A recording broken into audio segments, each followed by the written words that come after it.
Hello and welcome to another video. So this is my Rule of Wolves reading vlog and it's full of spoilers. So this is your spoiler warning. You have been warned. There are so many spoilers for every single freaking series in the Grishaverse, obviously including this book. So if you want to keep going, that's up to you. Oh my god, guys, I am literally in the middle of filming my 7-day challenge of dressing up as a 7, and I am just dressed up as Annabeth, weaving, and look what just, oh my god, look what just came in the mail. I'm 2 weeks late. It's literally, what day is it today? It's the 12th, and this came out exactly 13 days ago, but it took so long to get here. Guys, living in Spain and not being able to just walk into a bookstore the day a book releases and get it is such a struggle, man, but look at it. It's beautiful. It's so worth it. Oh my god. I love all of the freaking details. And let's look at it naked. Oh my god. Yes, the very reason why I got this one in hardcover was because this is beautiful. Can you even believe this? Like, I feel like most hardcovers are pretty underwhelming. They're like this.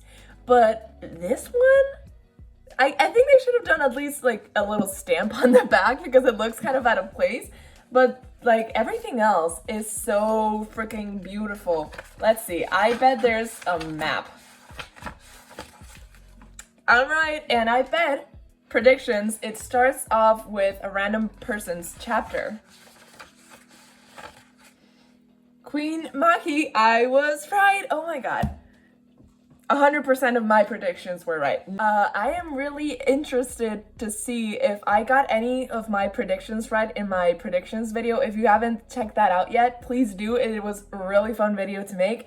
And it's probably more fun to watch now that everyone has already read the book, but I'm just so happy it's here. Here is my Leigh Bardugo collection without the Grisha trilogy, and guys, not even the ones that are like in the same series, both in hardcover, are the same. Like, they're all different.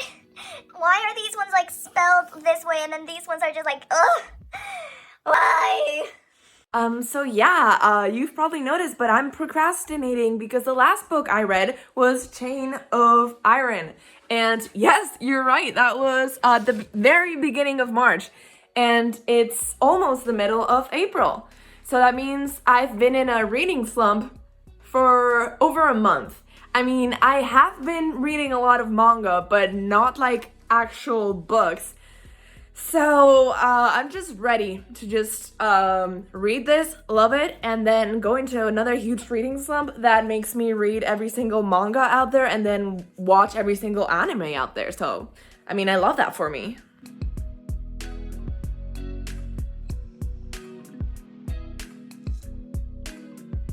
I just finished chapter 1, and as far as Leigh Bardugo's first chapters go, where you literally get a point of view from a person that's completely random and will not be important for the rest of the story, I think it was pretty good.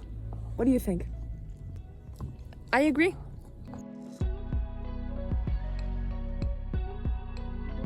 Also, the aesthetic of reading outside is greatly overrated. I am literally burning to death, and I'm pretty sure all of my clothes are wet now because the grass was very humid, so.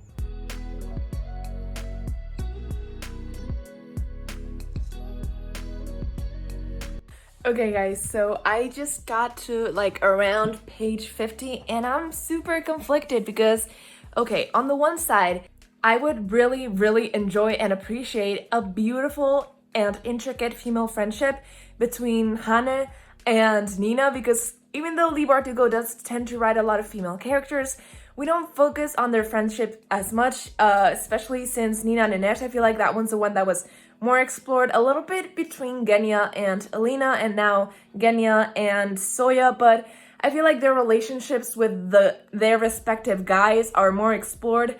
So I think it would be so cool to get such a like cool female on female friendship, but on the other hand, they have so much chemistry. I would also love a romance from these two, so right now I can't decide. So I'm just waiting for the book to like go either way. I think it's gonna go the romance route and I'm going to be happy about it. But I just want some strong female friendships. That's all I want in life, honestly. Also, Soya and Nikolai. Right now we haven't gotten a lot of moments, but like those tiny moments. I feel like Leigh Bardugo is a master at writing tiny moments of romantic tension between characters that just like build up and makes you love the ship so much. Like every time they look at each other or think about each other, I'm like, oh, they're perfect for each other. Okay, so I'm at page 80 and I don't know how I already have so much to say. So the battle between Ravka and the Fjordans just happened. And I have two things. First of all, it was so underwhelming, but not because of the battle itself, but because of how it was written. I felt like it was like just some pieces of dialogue, like very chill, just people having normal conversations in the middle of a war, and then like 2 sentences describing the action. But then it was all dialogue, and I don't understand because it really didn't set the mood. I felt like there were no stakes at all. Like I knew no one was gonna die. I knew nothing was gonna happen. I knew we weren't going to lose the war this early because we still have like 400 pages to go. So it just felt extremely underwhelming and not very believable, which is sad because I always like Leigh Bardugo fight scenes. But I do guess that writing like big battlefield fight scenes is harder than just like one-on-one fight scenes. And second of all, in that scene, I thought that the reinforcements was just going to be Soya like beating the whole army by herself, and I wanted to see that. So maybe we'll see that later, but I really want to see Soya beating everyone's asses. So, I don't know, kind of underwhelmed by the action right now, but I think we're going to get more into it later, so I'm hoping it gets better. Guys, it finally happened. Page 87, Nina mentions Wyland for the first time in 2 books, so I'm glad to know that she still remembers that he was with her throughout that whole duology. So that's fun. Your heart is in your eyes, your highness. Oh my god, I love that line. Oh my god. I think I'm gonna suffer through this book, but I'm gonna enjoy it.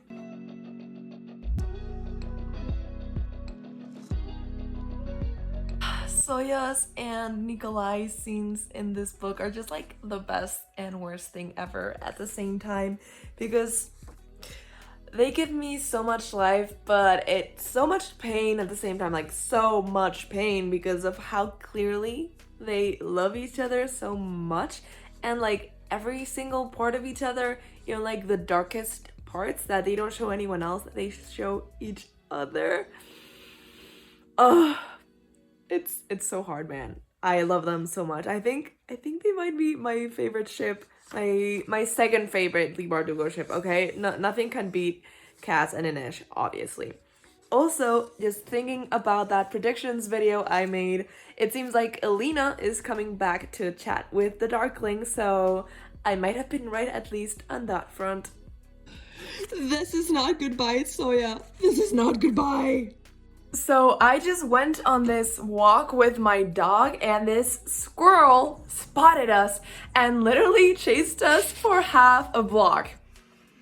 So anyways, back to reading.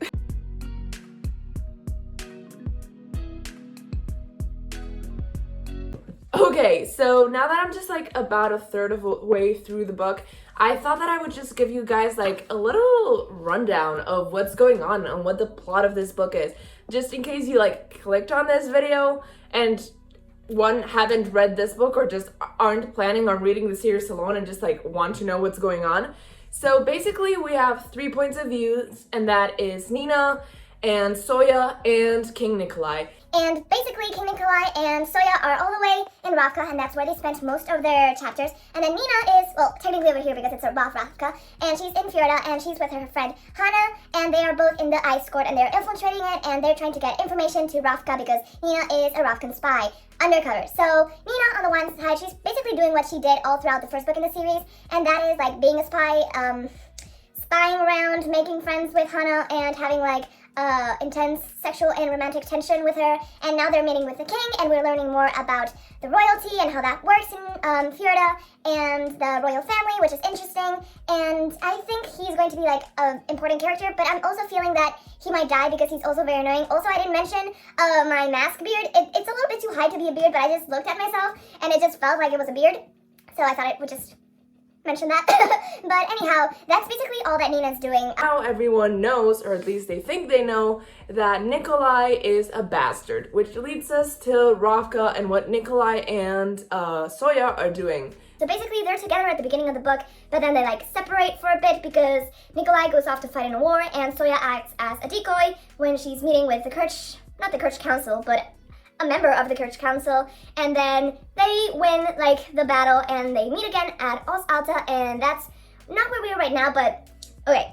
And then they meet again at Os Alta, and at Os Alta the Shu princess is trying to escape with her like guards, and they set fire to themselves, and they all die, but luckily she survives, and now they have an arranged marriage to break my heart, which is great. I'm really enjoying this. Like lately arranged marriages are just like digging arrows into me and like expecting me to enjoy it. I mean, I kind of enjoy the pain, but just like please let Soya and Nikolai be happy together, because you know what? Soya just left to find Alina, so Alina can talk to the Darkling, so the Darkling can tell them where they can find the seeds to plant like these ash trees? No, I don't remember what they were called, but the trees they need to perform the ritual to help Nikolai get rid of the demon inside him. So fuck the Darkling, and also Nikolai is going to get married while Soya isn't there, and Soya's like, oh, it's better this way, because I don't want to like feel the pain of having to watch my king get married. I love it when she calls him her king. It's just so, and when he calls her his general, I mean, that is love right there. That is love. Lee Bardugo invented love, and you can quote me on that.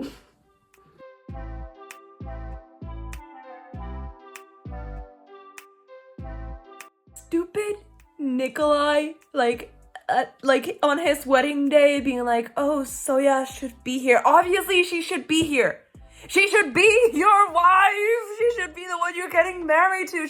She shouldn't be there just to be like, oh, nice tie or something. Nikolai, you idiot, she should be there to marry you. Why are you so tense? Why don't you know that you love her? Why?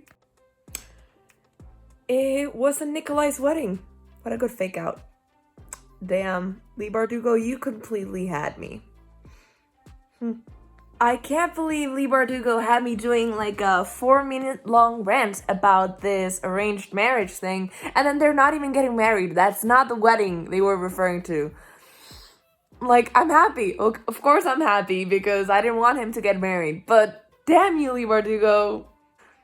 You played me like the cheap kazoo that I am. So I literally just spent my whole morning from 10 to 2 p.m. just editing the video where I have to read the fan fiction I wrote about Leo and I in 9th grade. So that has been a lot of fun and a lot of pain. But I'm close to being done with it. I hope I can get it up soon. Also, the thumbnail is so stupid, but I'm just gonna have to stick with it because sometimes I have such a hard time getting a thumbnail. Like, I've gone through like multiple thumbnails for videos. Like, the thing you get is not the first thing. It's not the first attempt. Let me tell you that, because graphic design is my passion, but it is undoubtedly not my talent. So even though I didn't get to read anything at all this morning, I'm hoping I get a very productive afternoon. Also, it is currently the 14th, which marks the 2-week anniversary of this book, and I haven't gotten spoiled for a single thing. Thank you guys for not spoiling things on my video where I predicted what was going to happen. I'm very happy. Everything is quite surprising. So let's see if I can get like to page 350 today. I think that's plausible.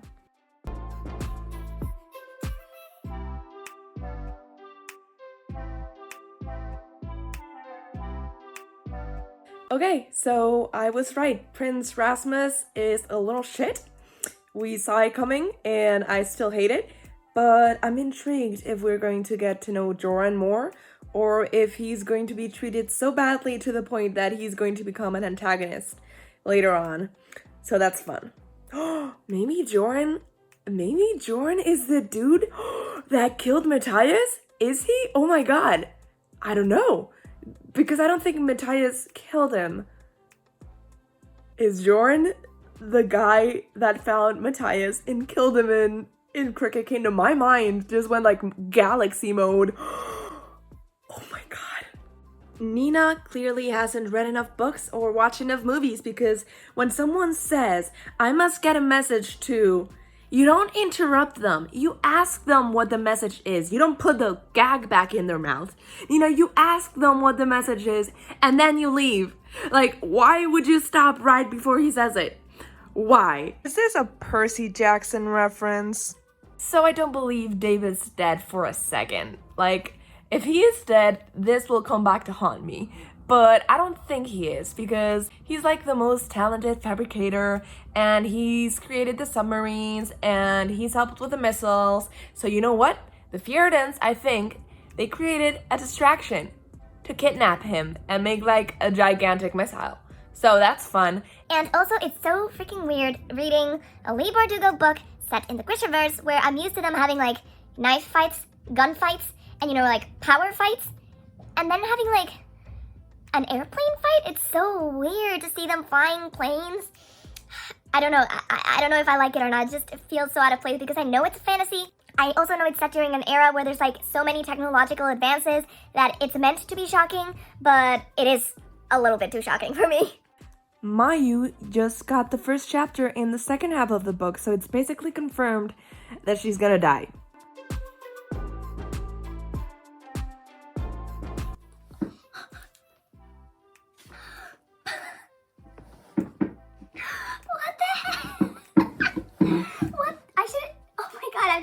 I shouldn't be laughing, but I'm just too shook.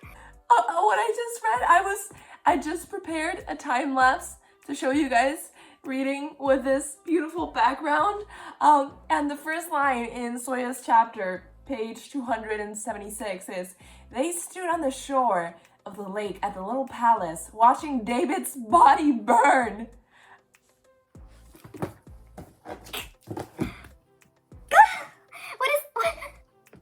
What is? I don't understand. I don't understand.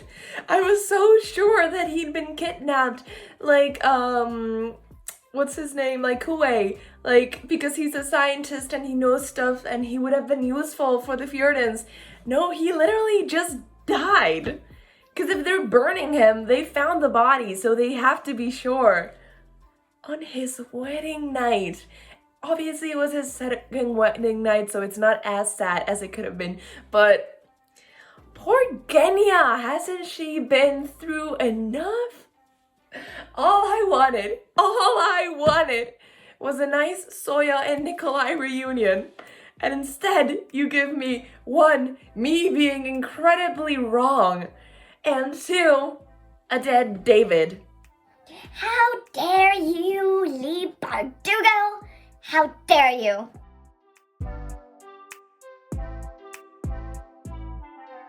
This is completely unrelated to my reading experience, but as I was sat there reading, I just heard my mom screaming and then a splash, and she fell in the pool fully clothed. That just made my day. Oh my god, guys, what's happening? It's happening. Nobody panic. What's the procedure? Page 290. Here we go. And they're like, negotiation with the Kurch. And then they're like, oh, he means we're going to steal it because he knows a person who can do that. Kaz Breker.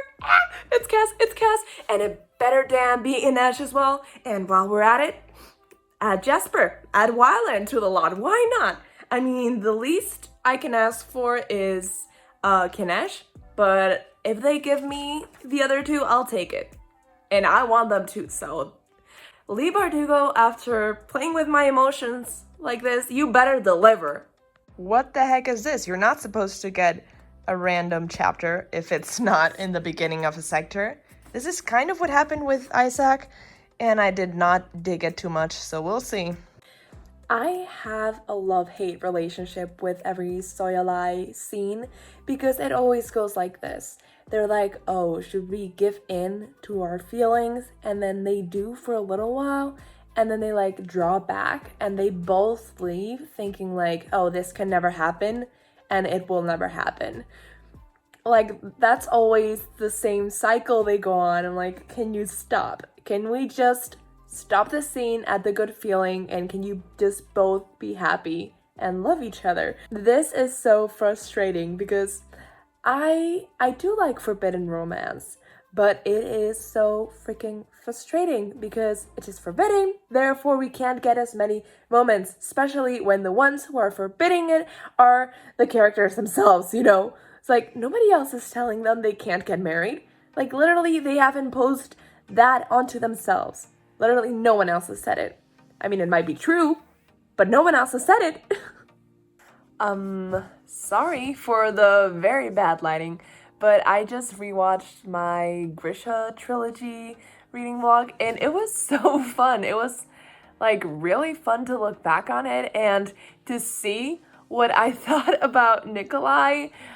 Man, my opinion has changed. I didn't mention Soya once, and now she's my favorite character from this duology? Like, what? Not even once. Not even once. People change, man.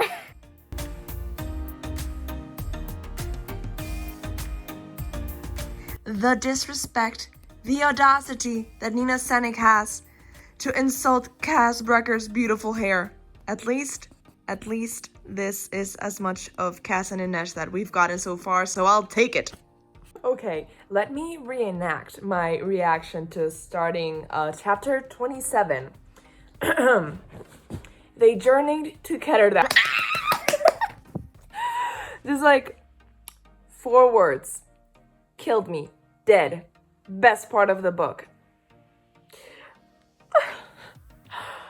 I've missed these characters, like seeing something new from them. It's been years, and now I'm getting this. Come back here. And now I'm getting this, and then in like 10 days, less, we are getting the show, and we get to see more from them. Oh, this makes me so happy, but I wanted to stop right at this chapter, but man, I can't. Not when that's how this chapter starts. What do I do? Do I sleep or do I meet Kaz and Inesh? I mean, the answer's clear. No sleep for me. I am so easy to please when it comes to Lee Bardugo ships. Literally, Nikolai is describing Soya and he's like, she looks like a beautiful aristocrat. He just literally has to call her beautiful, and I'm already like, they are so in love, they're the best couple ever. I don't think I'm gonna be able to make it through this book, but every time they're alone together or they go on a mission together, I'm like, that is love. That is love. I just love that they have so many excuses to be together. They make such a great team, and that's part of why they're such an amazing ship. I'm in love with their love. I'm sorry, I haven't even read half a page and I'm already updating, but there's something about your favorite ship just standing on a boat that's just beautiful. Man, I knew there was something weird about the beggar. I thought he was playing them when they gave him Kruger, but it was Kaz Breker. He pulled some Aladdin shit like Jafar when he plays the old beggar to make Aladdin trust him.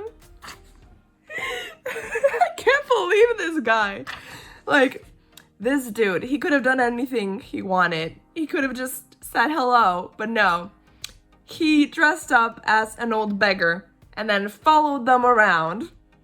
And then he kept their money because I'm sure he's not giving it back. Kaz Breker, what an icon! This is literally what I look like reading about them talking about Inesh. They haven't even mentioned her name. They're just like the Wraith. And literally Kaz says he never heard of her, and I'm just like, That's some cute shit right there. okay, so this interaction right here is why I love the Dregs and why they will always be my favorite cast out of any Lee Bardugo book, like past, present, or future. I'm not supposed to let you in, Jasper said. Breker seemed unperturbed. Why not? Because every time I do, you ask me to break the law. A voice from behind Jesper said, "The problem isn't that he asks, is that you always say yes." Like 3 lines from them, and I'm right back to the first time I read Six of Crows and fell in love with them. They're just so incredible. I love them. And if freaking Inesh doesn't appear soon, I will mutiny. Also, this pains me more than anything, but I'm gonna put the book down because I have to go to sleep. It hurts, but I know that if I keep reading and if the possibility of Inesh popping up increases, I will not put this book down and I will not sleep. So it really pains me, but I am okay. I can keep reading tomorrow. I miss this feeling. I miss that, like not being able to put a book down. Okay, so maybe the whole book hasn't been like that.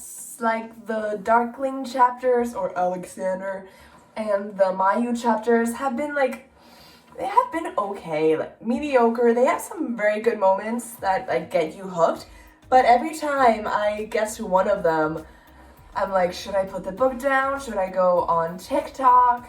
Because Lee Bardugo has to know they're not what we came here for. I mean, I know that Darkling has a lot of fans, so maybe a lot of people do really enjoy his chapters, but Mayu, she's cool and all that, and I liked her from Isaac's point of view, but is it really necessary? I get that we need to know what's happening over at Shuhan. Did we really need to give her a chapter every 3 chapters or so?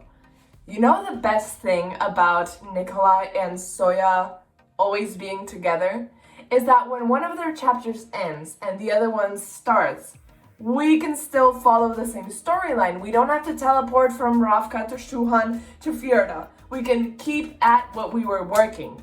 You know, because it feels so frustrating when you're reading and it's like it leaves with a cliffhanger and then it's like, nope, now we're with Nina and it's going to take at least 2 more chapters to figure out what was happening. It's so frustrating. It does make you keep reading, so I guess that's why they do it, but... So I was actually just having breakfast and then I suddenly remembered the part I was in, like in the book, and I got so excited because I was like, now I get to read about my favorite character, so I'm just very excited. I think I'm going to read for about, I have 20 minutes before I have to start working, so I'm gonna do that and I'm gonna enjoy the hell out of it. I hope I don't reach a cliffhanger and have to stop there, because if I don't get to see Nash and they're like, oh, the Wraith is here and I have to stop, I will cry.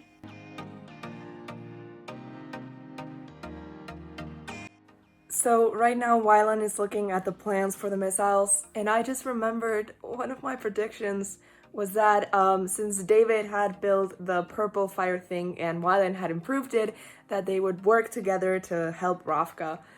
Now that David is dead, so that can never happen. So that's one prediction that's never coming true. I mean, he could improve them, so it could be like last time, like indirectly improving on what David previously did, but they're not working together directly, at least. The Suli never forget their own General Nasiolinsky, just like crows. And then after that great line, we have Mayu, which means I'm stopping for right now. That moment when you still have over 200 pages to read, but the vlog is already almost 40 minutes long. So I've actually had quite a productive morning. I finished editing the reading my old fanfiction video, and I've posted it. I haven't posted it, but I've programmed it so it gets posted on the day I want it to get posted, which is soon. I don't actually know if this is gonna be posted before that or after that, so who knows. But yeah, I've done that and I've started editing this video, and I managed to cut it down for now to like a good size because it was too long. And now I'm just going to hop back on here and read a little bit more. Just wait till Inesh makes a comeback, and then I'll be good to go. I'll be ready to die after that happens. And I'm super hungry, so I'm gonna have some healthy snacks, some almonds, and yeah, I'll keep you guys updated. So I was right about Joran. He was the one who killed Matthias, and now he's telling Nina, oh my god, shit is about to go down. And I like Joran. He's like a sweet guy. I don't want Nina to kill him. So after a very tragic, emotional scene, Hanne and Nina are finally together, or at least they've kissed for the first time. So that's good. I'm sorry, my eyes are just like looking at Nikolai watching Soya. That's what I like to read. But anyhow, I like that. I mean, it's kind of weird that it was after she was grieving for Matthias, but I'm glad they found each other. And now I just want them to know, like, why is Nina like, oh, I have to escape, I have to go, but I can't leave Hanne behind. Just take her with you. That's the easy way out. Just do it. And I'm already past the half mark, and I said that Nina should have been in Ravka by then, and she's not. I mean, not even Nikolai and Soya are in Ravka right now. I don't know what's happening. Do you know that moment when you're just like trying to see how many pages are in a book, and then you get to the last page and the last sentence of the book is just right there waiting for you, asking for you to read it, and you almost spoil yourself for all of the book and how it ends? That almost just happened to me, but my eyes, I was just like, don't look, and I managed. So I'm very proud of myself for that. Years ago, when I was a young reader, like back in high school, I used to read the last sentence of a book before even starting it. I can't believe I lived that way. That could never be me right now. So you're telling me that we went all the way to Ketterdam. We planned a heist. We kind of pulled it off. And we did so with kind of Jesper, kind of Violent, a good amount of Kaz, but absolutely no Inesh. 0 Inesh. Like, -1 Inesh. What is this? What is this? Oh, I think that maybe Leigh Bardugo isn't using Inesh yet, just because she wants to introduce her with Nina's chapters, so maybe while Nina is trying to escape, she'll use Inesh's ship or something like that. But why? I promise you guys, if Inesh and Kaz don't appear together at least once in this book. So I got my hopes up that something good was finally going to happen between Soya and Nikolai, because it finally happened between Hanne and Nina.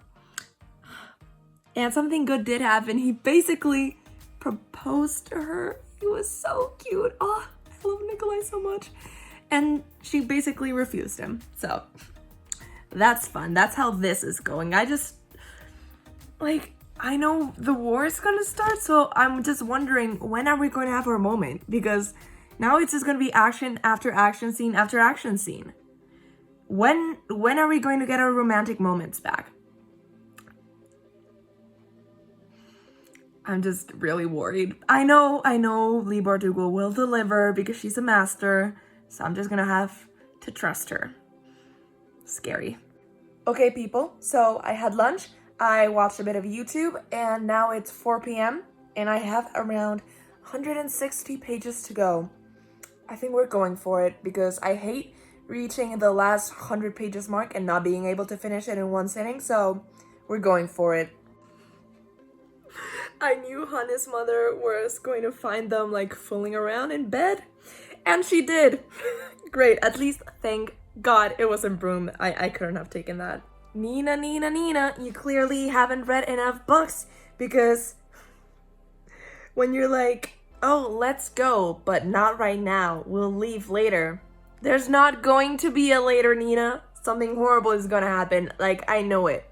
Like, at least Soya and Nikolai aren't together yet, so I know, like, nothing too bad can happen because they're not a thing. But with them, they're a thing now, so terrible things can happen. So, like, you can't win any of it. If they're not together, they don't suffer, but they're not together. And if they're together, they're going to suffer and be separated because they're together. So, there's really no winning this. Soya literally just turned into a dragon. Please let me read more. Why do you change chapters? Oh, this is infuriating. If Netflix plans on making their Shadow and Bone show up until this duology, they better have a great budget for special effects, because if they're going to have to animate a CGI dragon that's mentioned to be huge and also one of the main characters, they better have a budget to back that up, because I don't want to see like the dragon from Narnia 3 or the dragon from the Descendants 1 or 2 or 3. So please, if we get here, please let us have a pretty dragon. Please let it be like the dragons in Game of Thrones. That's all I'm asking. And that might be asking a lot. But from the time it will take us to get there, hopefully, if we ever get there, the budget will be there and it will suffice. If Hanne is actually dead, I am going to lose my shit. I was absolutely certain that David wasn't dead, and he was. But we hadn't seen a body, and I was so certain. But now we're seeing a body, and I'm not certain if she's dead or not. I don't know. Like, would Leigh Bardugo be evil enough to do this twice to Nina? Like, must you fridge every single one of her significant others for her to complete her character arc? Must you? I don't think she would have. It makes no sense for Hanne to just die like that, and not even on screen, because we didn't see it happen, so we just see the aftermath. So I don't think she's dead. I might regret saying this like I did with David, but I don't want her to be dead. God damn it, Leigh Bardugo. Oh my god, page 548. I think I just figured it out. Am I crazy? Am I freaking crazy? Did Hanne... Did she tailor herself to look like the prince, and then tailor the prince to look like her, change clothes, and threw him off the roof of the tower? Did Hanne murder the prince? Like, brutally murder, and tailored her face to look like him and took his place? What the fuck? Hanne? What? Because, like, Nina is looking at her weird, and the prince, like, held her hand, and Nina was like, what? What is happening? Is that too convoluted to be reality, or is that just convoluted enough to be what Leigh Bardugo thought of? This is, oh my god, this is so crazy. I don't know. I guess I'll have to keep reading, but man, if that's the truth, then Hanne, I did not expect this from you at all. That's so ruthless. Like, that is a plan that Kaz Breker would be proud of, so you know how ruthless that is. Soya and Nikolai finally kissed. I can die happy. I was right. I was right about Hanne being, what's his, I always forget his name. Ramus? Wait, let me check. Rasmus. That sounds as right as it's going to sound, so I'm going with Rasmus. So I was right. I'm glad I finally called something. So apparently Hanne is our first transgender character in the Grishaverse. A round of applause for him. Good for him. I'm very glad that he's happy now. So yay for them, for him and Nina. It seems like their character arcs are wrapped up. We still have 20 pages, so I'm definitely suspicious. We still have to deal with the Darkling, and Inesh has to make an appearance. I will not yield on that point. I will die on this hill. At least one of the ships is doing great. I mean, I'd have rather that Hanne just become a new man instead of replacing someone else, you know, because I don't remember how handsome Rasmus was. But I mean, she didn't get to choose the face, but at least, you know, she gets to be a king now, so that's great. I don't know how the whole heir situation is going to work, but I doubt they're going to explain this. Besides from that, I'm just really happy about Soya and Nikolai. So let's get to them, shall we? I have no voice. I just finished the book. I don't know where to start. I don't know where. Oh my god. Is there going to be another sequel? Because okay, let's go in order about what things happened at the end of the book. So by the end of the book, I'm happy that Nina and Hanne end up together, even though Hanne doesn't get to be like his own person. At least he gets to be a he, you know? But I don't like that Nina stayed with Mila's face. I don't feel comfortable with that. I don't know why. I wish she'd gotten to be herself again, because I bet that if she had the choice and if her looks didn't affect, you know, her safety, she would choose to look like herself again. But I mean, she can't because she's pretending to be someone else and she still needs to keep her cover. So I get it, but I'm sad for her because I wanted her to be Nina again. But that's that. Can you tell me why they're trying to push this Darkling redemption arc on us? I will not have it. The Darkling sucks. He is a mass murderer and he will get no redemption in my book. Okay?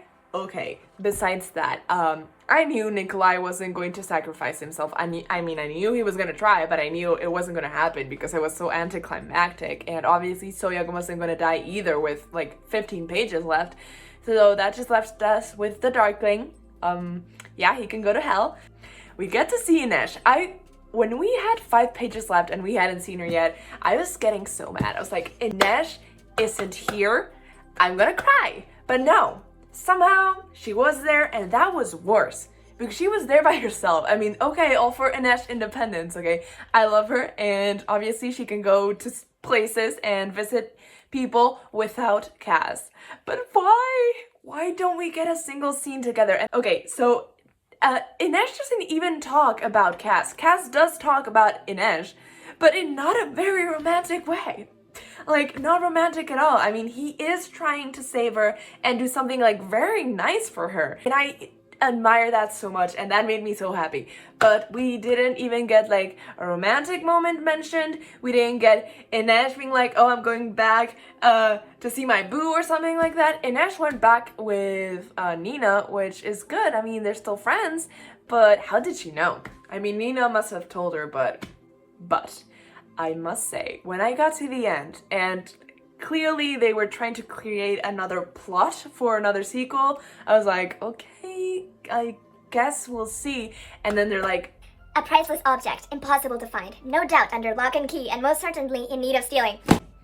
That just like spelled it out for me. Who was going to be in the sequel? Kaz, at least Kaz. And you know, Kaz is a great thief, but he wouldn't have been able to do half of the things he did without the Wraith, aka Inesh. So I feel like at least Kaz and Inesh are coming back, and it wouldn't make sense to have them without the rest of the dregs that are in Ketterdam. So I'm feeling like we're gonna get more of them too. Very disappointed that we didn't get to see more of Wylan and Jesper, because I was certain they were going to go to Rovka to train, because that's what I've been led to believe with Crooked Kingdom. So I don't know, but I don't know. Has this sequel been announced? Oh my god, how many years were there between Crooked Kingdom and King of Scars? How many years? How long am I gonna have to wait? So I think I would give this book either a 4 or a 4.5 out of 5, because I really liked it, but I don't know, the pacing was weird. Okay, I'm just gonna come up here and say it. I think the part with Mayu, I was gonna call her Mia. Mayu didn't have to be here. We could have just been told of what was happening. Like, we didn't need her chapters. Every time I got to her chapter, I was like, it was, no offense, it was like getting to a Jason or a Piper or a Frank chapter and just being like, I want to put the book down because I no longer feel an attachment to the main character in this chapters. So that was a little bit sad. I get why we had to have the Darkling, but I never really vibed with the Darkling being our main antagonist again. So I don't know. I enjoyed this book. Obviously, I read it in 3 days, and I'm very happy I read it. I loved the ships that came out of it, and I'm happy that some things took me by surprise. I'm gonna have to rewatch my my predictions for this book, because at least half of them or more didn't come true. But I don't know. obviously it just doesn't feel like the ending of the Grishaverse. It just feels like a new beginning, and I'm happy, but I'm just like, every time an author finds success with a fantasy series, it just turns into a universe. They can't help it. It's too good. I mean, I'm not complaining because I love it, but I think that I like the first book in this duology better, and then, okay, I'm not gonna unveil how I think about the books because I'm pretty sure I'm gonna do a ranking video someday, so I think that's it. That is the video. I hope it didn't turn into a long-ass reading vlog.